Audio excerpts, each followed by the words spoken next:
Au milieu de l'hiver, j'ai découvert en moi un invincible été. » Ces mots, gravés par Albert Camus, ne sont pas une simple figure de style. Ils sont le manifeste secret de toute âme qui, au plus profond de l'abîme, trouve la force de renaître. Ils décrivent cette lumière indomptable qui sommeille en nous, attendant l'obscurité la plus totale pour enfin révéler son éclat. Cette épopée que nous commençons ensemble est dédiée à ceux qui se reconnaissent dans cette image, les lions blessés, les rois déchus, les âmes souveraines que la vie a mises à genoux. Le lion, ce monarque de la savane, règne non par la force de sa meute, mais par la majesté de sa solitude. Il est un roi qui ne demande la permission à personne, qui trace ses propres sentiers et dont le rugissement suffit à figer le sang de tout un royaume. Un rappel constant que l'ordre des choses repose sur sa puissance. Mais que se passe-t-il? Lorsque ce roi faiblit, lorsque la blessure, la fatigue ou le doute s'infiltrent dans ses veines, le silence s'installe. Et dans ce silence, la jungle, hier encore soumise, se réveille. Les hyènes ricanent, les chacals complotent. Chaque créature, qui tremblait jadis à l'écho de son cri, vient aujourd'hui défier son immobilité. On se gausse de sa faiblesse, on profite de sa quiétude pour empiéter sur son territoire. Mais ces usurpateurs oublient une vérité fondamentale.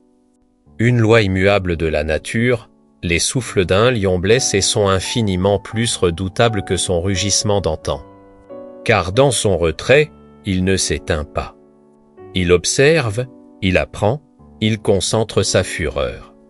Chaque jour de silence est un jour où sa rage se distille, où sa détermination se forge dans le feu de l'humiliation. Il devient plus patient, plus stratégique, plus létal. Et lorsque le moment choisi par lui seul arrive, ce n'est plus un roi affaibli qui se relève, mais une force de la nature, une calamité vengeresse. Plus terrifiante encore qu'à l'apogée de sa gloire. C'est l'anatomie du plus grand retour. Qui soit, cette histoire est la vôtre. C'est l'histoire de ceux qui ont été meurtris mais qui refusent de mourir. De ceux qui ont connu la défaite mais n'ont pas encore abdiqué. De ceux que les gifles de l'existence ont épuisés, mais qui continuent de se battre, prêts à livrer leur dernier souffle non pas en sacrifice, mais en investissement pour la victoire à venir. Car ils le savent, s'ils se relèvent, les règles du jeu changent à jamais. Nous traversons tout, à un moment ou à un autre, cette vallée de l'ombre où tout semble s'achever. Les amours se brisent, les finances s'effondrent. Les responsabilités nous écrasent et des milliers de problèmes convergeant en un orage parfait. Ceux que nous pensions être des piliers s'effacent, ceux avec qui nous perdions des heures précieuses. Font de nous le sujet de leurs murmures et de leurs moqueries. Nos rêves, notre identité, tout ce que nous pensions être, se dissout dans un brouillard de confusion et de douleur. Mais c'est précisément ce moment, ce point de rupture absolue, qui a le pouvoir de réveiller le prédateur magnifique qui sommeille en vous. Il ne vous manque qu'une seule chose, la volonté d'orchestrer un retour si spectaculaire qu'il réduira au silence. Toutes les voix du doute et rappellera à l'univers une vérité simple, le roi est toujours en vie. Avant de poursuivre ce voyage dans les arcanes de la résilience, je vous demande de sceller un pacte, non pas avec moi, mais avec la part la plus noble de vous-même. Un engagement à parcourir ces mots sans distraction, sans échappatoire, avec l'intensité d'un chercheur de vérité. Car ce qui suit n'est pas un divertissement, mais une introspection. Et si, au terme de cette lecture, vous sentez qu'une corde a vibré, qu'une lumière s'est allumée, alors je vous saurai gré de reconnaître la valeur de cet échange. Êtes-vous prêt à descendre en vous-même pour y trouver votre été invincible? Si la réponse est un oui silencieux et profond, alors plongeons ensemble au cœur de la stratégie, le premier acte de toute renaissance. la fondation sur laquelle tout grand retour se construit est une exploration impitoyable de ses propres ruines. Il faut cartographier le désastre avec la précision d'un géomètre. Chacun porte sa croix. Pour l'un, c'est le spectre de la pauvreté. Pour l'autre, le cimetière de ses rêves brisés. Pour un troisième, une confiance en soi pulvérisée. Mais la question essentielle n'est pas de savoir si vous avez des problèmes, mais si vous les regardez en face. Trop nombreux sont ceux qui errent dans le brouillard de leur propre vie en répétant « Je ne comprends pas ce qui m'arrive », alors qu'ils n'ont jamais pris le temps de s'asseoir dans le silence pour écouter le chaos qui gronde en eux. Ils n'ont jamais tenté de démêler les chevaux de leurs angoisses. Tant que vous n'aurez pas pratiqué l'autopsie de vos propres échecs, vous ne trouverez jamais le remède. Le comeback n'est pas le fruit d'une citation motivante lue au hasard. Sur Internet. Il naît de la compréhension intime et douloureuse de ce qui s'est brisé en vous, et de l'élaboration d'un plan chirurgical pour le réparer. Le moyen le plus puissant pour atteindre cette clarté est d'une simplicité désarmante, l'écriture. Prenez un carnet, un simples et dans le silence de votre chambre, loin du bruit du monde, commencez à écrire. En titre, une simple phrase, mes abysses. Puis, sans filtre, sans jugement, sans honte, laissez le flot se déverser. Je procrastine et abandonne tout ce que j'entreprends. Ma colère est un poison qui détruit mes relations. Je suis prisonnier de distractions futiles qui dévorent mes journées. Ma santé se dégrade de jour en jour. Le manque d'argent paralyse chacune de mes décisions. Continuez, même si la liste atteint 100, 200 d'entrées. Chaque problème, petit ou grand, doit être extrait de votre esprit et fixé sur le papier. Ce processus est une libération. Il offre à votre conscience une vision panoramique du champ de bataille. Vous réaliserez que vous n'êtes pas face à un seul ennemi, mais piégé dans une jungle de difficultés interdépendantes. Et c'est là que la magie opère, en les voyant ainsi étalés. Vous commencerez à percevoir les liens invisibles, les racines qui les unissent. Vous comprendrez comment un problème en engendre un autre, qui lui-même en nourrit un troisième, formant un écosystème de l'échec. Et la révélation la plus importante sera celle-ci en vous attaquant à la racine d'un problème majeur. Vous pourrez faire tomber, comme un château de cartes, des dizaines d'autres mots qui en découlaient. L'étape suivante est l'analyse stratégique. On ne peut pas tout réparer en même temps. Vouloir le faire est le plus sûr moyen de ne rien accomplir. La règle d'or de votre retour est la concentration. Parmi la longue liste de vos démons, choisissez les 3 entités qui consument le plus voracement votre temps, votre énergie et votre confiance. Ce sont vos ennemis prioritaires. Une fois ces 3 cibles identifiées, inscrivez en face de chacune d'elles une solution pratique, une action concrète que vous pouvez entreprendre dès aujourd'hui. Et durant les septembre prochains jours, consacrez-vous corps et âme à l'éradication de ces 3 problèmes. Faites-en une affaire personnelle, une vendetta contre votre propre inertie. Traitez-les comme les adversaires les plus dangereux que vous ayez jamais affrontés. Une fois ces 3 têtes de l'hydre tranchées, et seulement. Alors, retournez à votre liste et choisissez les 3 suivantes. C'est ainsi que l'on nettoie une jungle, arbre par arbre. Avec la patience implacable du temps, si la connaissance de soi est la carte, l'argent est le véhicule. C'est un certificat de valeur qui n'exige aucun diplôme.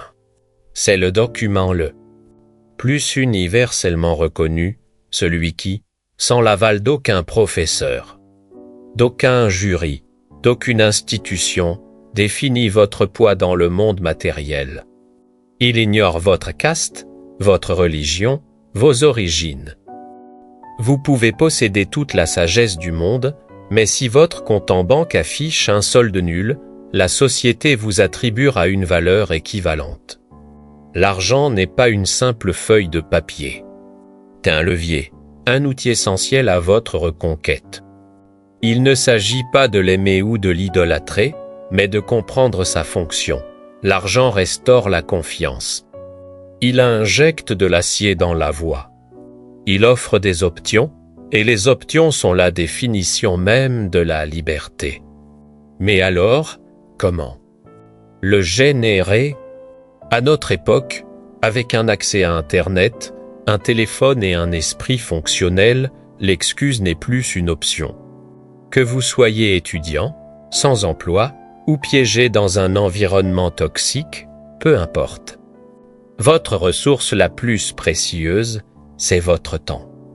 Et si vous avez besoin d'argent, vous devez apprendre à monnayer ce temps.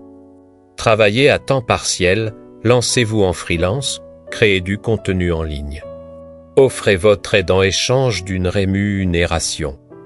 Peu importe la méthode, mais gravez ce principe dans votre esprit si vous possédez une compétence qui peut être monnayée. Ne l'offrez jamais gratuitement, sinon le monde s'habituera à vous exploiter. Le travail gratuit n'est un investissement que lorsqu'il est un apprentissage. Au-delà, il est une aliénation. Si vous savez faire quelque chose, comprenez sa valeur et exigez ce qui vous est dû, nul besoin de viser le million dès le premier jour. L'objectif est de créer une source de revenus, même modeste, qui vous procurera un sentiment d'indépendance. Le jour où vous gagnerez vos premiers 50 € par la seule force de votre talent, le lion en vous commencera à s'éveiller. Vous sentirez cette décharge électrique, cette confirmation que oui, vous êtes capable de créer de la valeur à partir de rien. L'argent nourrit la confiance, et la confiance est le carburant du retour. Établissez pour vous-même une règle. D'or, chaque jour, soit vous gagnez de l'argent, soit vous acquérez ou améliorez une compétence qui vous permettra d'en gagner. Lorsque vous commencez à générer vos propres revenus, votre concentration s'affine, votre esprit cesse de vagabonder et votre attitude gagne en sérieux. L'argent devient un instrument de discipline. Il est le combustible indispensable. Votre odyssée, ne méprisez jamais les petits commencements. Chaque euro gagné est une brique dans la forteresse de votre autonomie. Commencez petit, mais ne vous arrêtez jamais. Est ainsi que les légendes se forgent, et si l'argent naît. Le carburant de votre véhicule, la santé en est le moteur. Posséder toutes les richesses du monde mais les laisser se consumer dans un corps défaillant est la plus grande des faillites. Si vous n'investissez pas une partie de vos gains dans l'amélioration de votre temple physique, vous perdez la partie la plus importante de la guerre.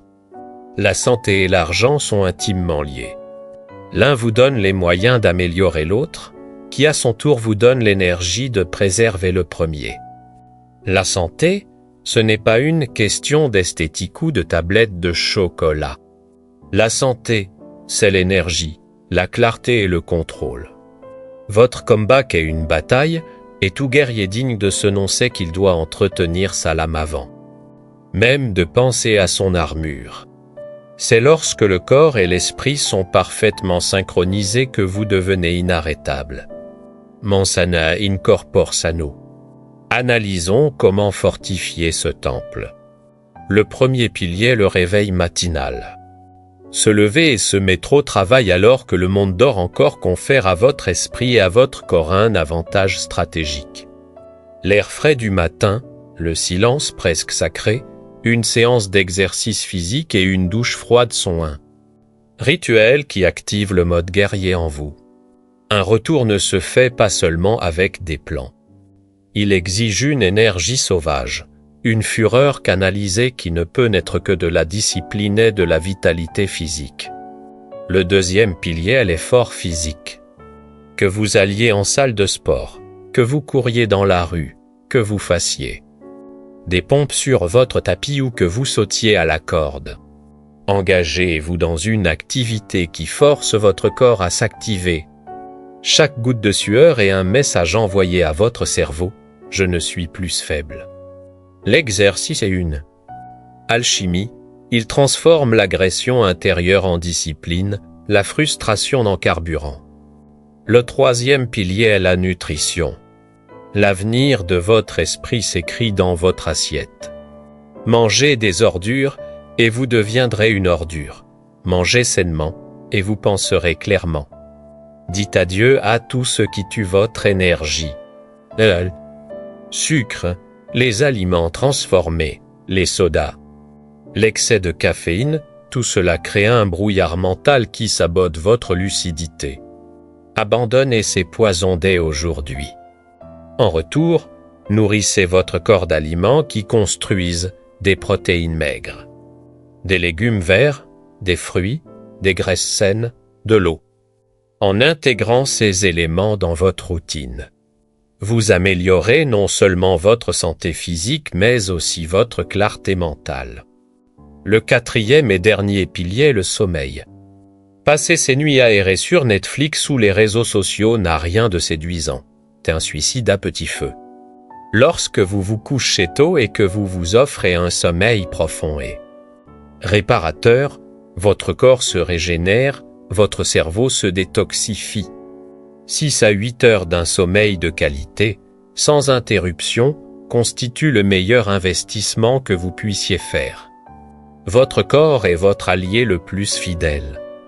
Ne le trahissez pas. Faites de votre santé une priorité absolue. Car lorsque vous vous sentirez physiquement fort, vos décisions seront puissantes. Votre concentration sera aussi acérée qu'un laser et votre retour deviendra une légende. Enfin, nous arrivons à la clé de voûte de l'édifice, la source de tout pouvoir véritable, la responsabilité. La responsabilité n'est pas un fardeau. C'est votre super pouvoir. Au moment où vous acceptez l'entière paternité de votre existence, le monde cesse de vous subir et commence à vous admirer. Vos décisions, votre situation actuelle, votre présent et votre avenir ne sont que le résultat de vos actions, de vos inactions, de vos choix passés. Personne ne viendra jouer le héros dans le film de votre vie. Ni vos amis, ni la société, ni une force providentielle. Le seul sauveur possible, c'est vous. Dès l'instant où vous endossez la responsabilité, vous vous extrayez de la foule des victimés, des plaignants pour rejoindre le cercle restreint des créateurs. Le comeback n'appartient qu'à ceux qui, après avoir accepté la défaite. Et l'échec n'ont blâmé personne. Il appartient à ceux qui ont eu le courage de se dire, au milieu des décombres, tout ce qui est arrivé de mal est de ma faute. Et par conséquent, c'est à moi, et à moi seul, de tout reconstruire. La responsabilité vous enseigne la discipline, car vous comprenez que chaque action a une conséquence. Elle aiguise votre concentration, car vous savez que votre avenir dépend de la qualité de votre attention présente. Tel un roi qui assume la responsabilité de son royaume, de sa famille et de son peuple, vous devez assumer la responsabilité de votre vie, de vos décisions, de vos émotions. Car vous êtes le souverain de votre propre existence.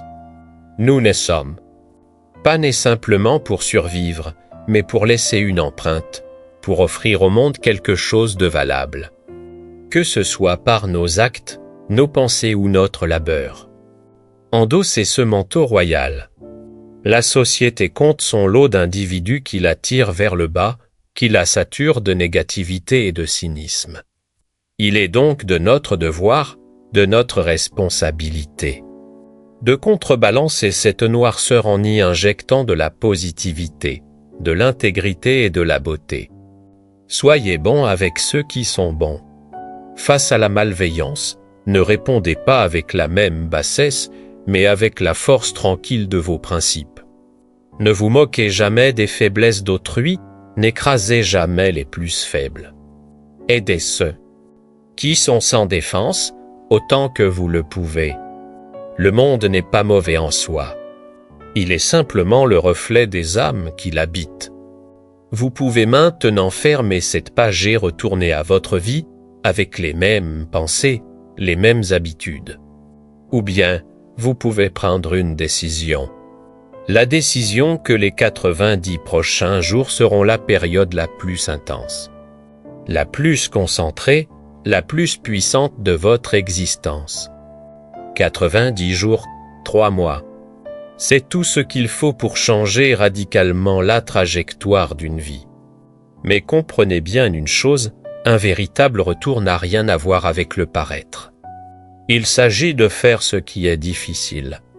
Ce qui est douloureux, non pas parce que vous en avez envie, mais parce que c'est nécessaire. C'est briser chaque jour votre zone de confort, même lorsque votre esprit hurle à la recherche de la facilité. C'est traverser cette souffrance volontaire qui sculptera votre caractère. Au terme de ce chemin, vous rencontrerez une nouvelle version de vous-même. Celle qui, jusqu'à présent, n'existait que dans vos rêves les plus audacieux. Une version sans peur, disciplinée, inarrêtable. À partir d'aujourd'hui, chaque jour est une guerre. Et en vous réside un guerrier qui peut certes connaître la fatigue, mais jamais l'abandon. Alors commencez maintenant, réveillez le lion. Réveillez l'été invincible qui dort en vous. Et dans 14 jours offrez-vous le plus beau des spectacles, votre propre fierté. Car pour accomplir le plus grand des retours, il faut d'abord devenir la plus grande version de soi-même. Et la clé de voûte de cette forteresse intérieure, l'outil qui rendra tout le reste possible, est une discipline de fer. Le voyage ne fait que commencer.